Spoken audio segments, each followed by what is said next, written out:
உலகம் பிறந்தது எனக்காக, ஓடும் நதிகளும் எனக்காக.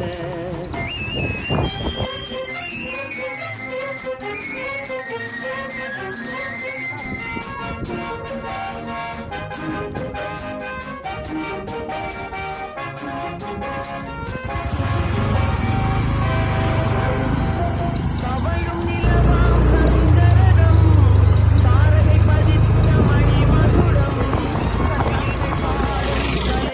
சங்கிலி கருப்பன் ஆலயத்திற்கு இருசக்கர ரத வாகனத்திலே நாகம்மா அவர்கள் சென்ற அதிசயத்தை கண்டால் நாம் வியக்க